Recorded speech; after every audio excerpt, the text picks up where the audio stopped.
Hello everyone. Thank you all for watching the video. Wishing you all good health and peace.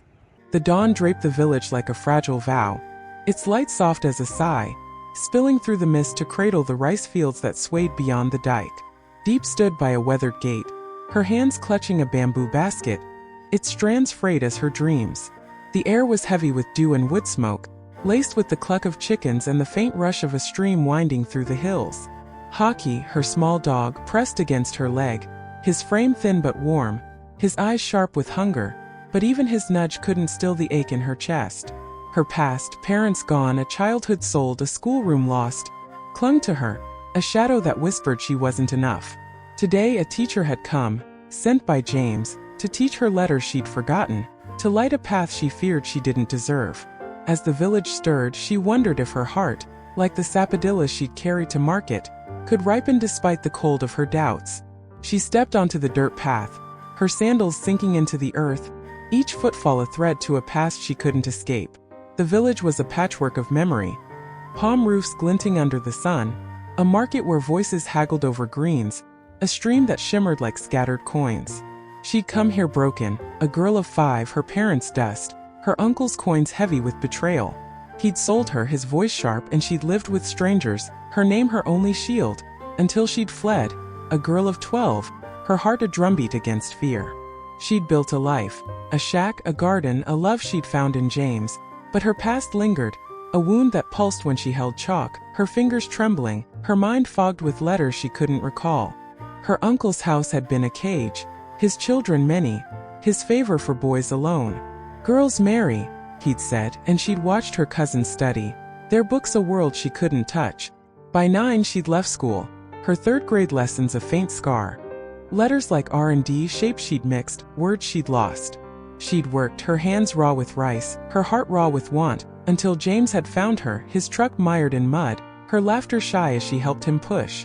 "You're enough," he'd said, his eyes warm as the soil, and she'd believed him, her heart opening to a man who saw her, not her lack. But today, as the teacher's chalk scratched her name, Diep with a D not an R, she'd faltered, her past a chain that held her still, her fear a whisper that she'd fail him.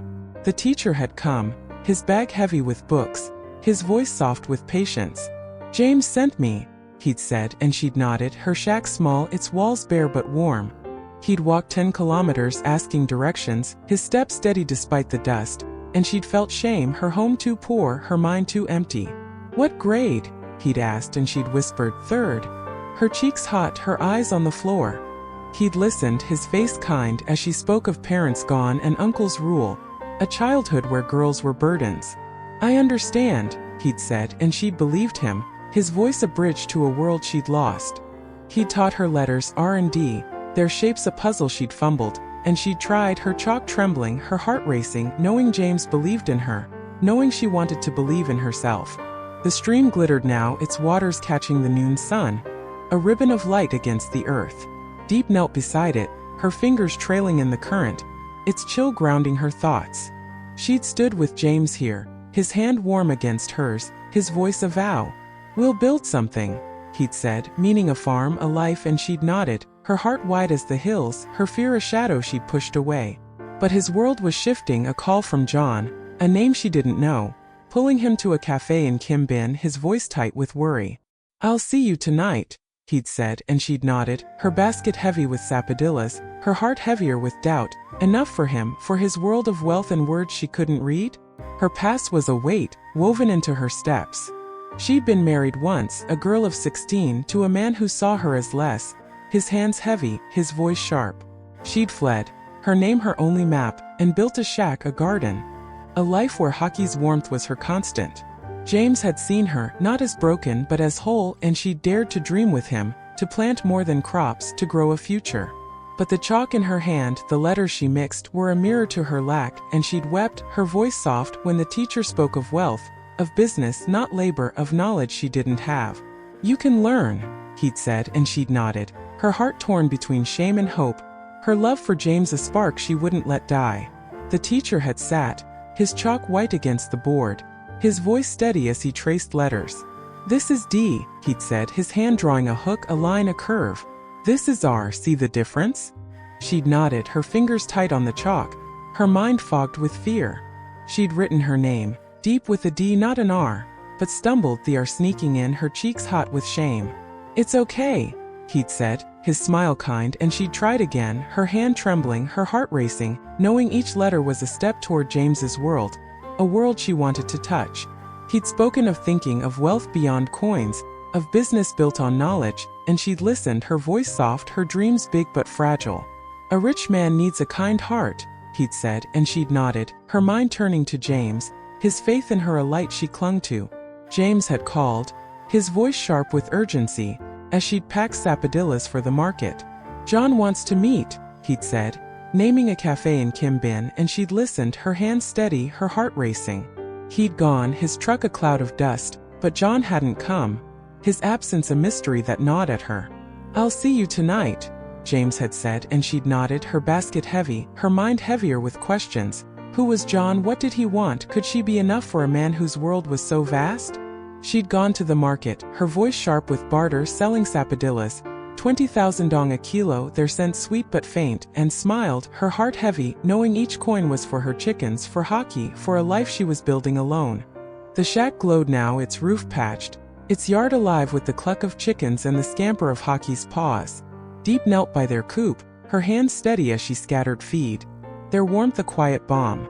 The teacher had taught her to walk, back straight, shoulders high, a smile to greet the world, and she'd tried, her steps faltering, her arms stiff with fear. "Be confident," he'd said, and she'd nodded, her heart racing, her mind fogged with doubt. He'd spoken of business, of wealth from effort, not luck, and she'd listened, her voice soft, her dreams of a farm, a life with James, big but fragile. "You're smart," he told James, and she'd blushed, her chalk-marked fingers trembling, her hope a spark that flickered but didn't fade. The market had been loud, its stalls alive with Tet's glow, sapodillas ripe, their scent heavy, coins changing hands for greens and fruit. Diep had stood by her basket, her voice sharp, her heart soft, and met a boy, his guitar worn, his eyes bright with hunger. "Play," she'd said, and he'd strummed, his notes a song of want, of dreams like hers. She'd given him sapodillas, their weight light but warm, and he'd smiled, his voice a vow. "I'll write you a song," he'd said, and she'd nodded, her heart lifting, her kindness a bridge to a stranger who knew her struggle. The market had hummed, its voices a chorus of Tet, of fortune she wanted to hold, and she'd sold her fruit, her coins few but heavy, her hope a seed that grew. James had gone to Kim Bien, his boots heavy on the cafe's floor, his eyes sharp with questions. John hadn't come, his call a shadow that lingered, and James had sat, his water, 20,000 dong, cold and sharp, a weight in his hand. "Who is he?" he'd asked, his voice low, and the cafe's hum had offered no answers, its dust a mirror to his worry. He'd thought of Diep, her chalk-marked fingers, her voice soft with doubt, and smiled, his heart steady, his love a vow that held him still. "She's enough," he told himself, meaning her heart, her effort, and he'd driven back, his truck a promise to see her, to hold her, to build a life where her past didn't bind her. The village carried on, its rhythm a gentle pulse, roosters crowing, a child's laughter fading into the dusk, the stream's murmur a constant hymn.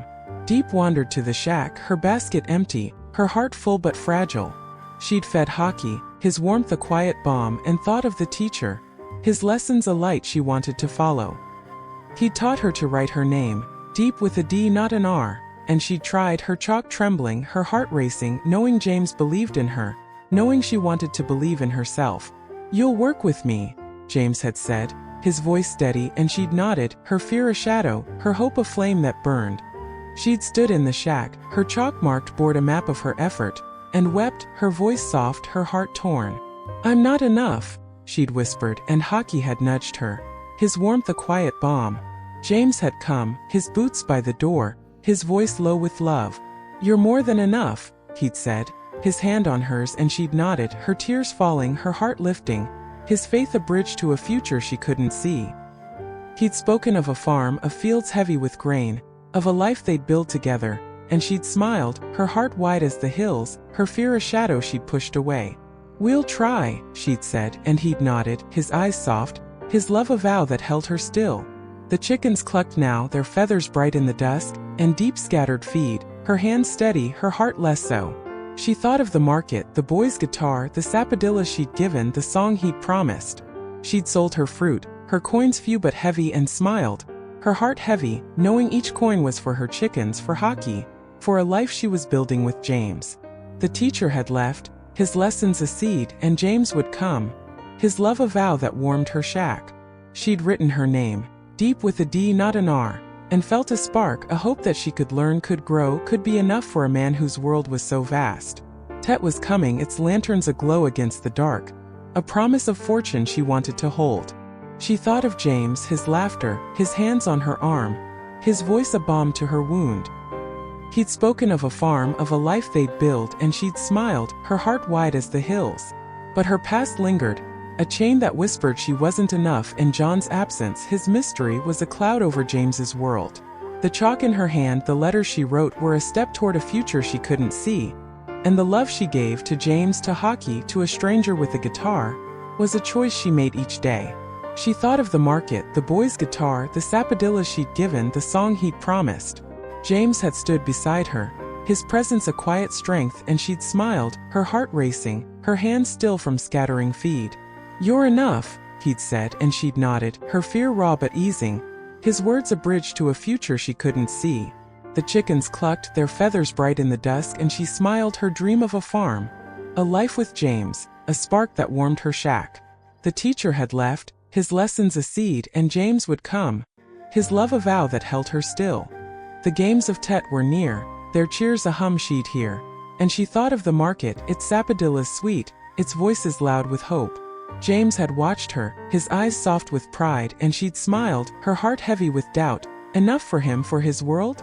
She'd fed the chickens, tended hockey, and thought of the letters she'd written, her name a mark of her effort.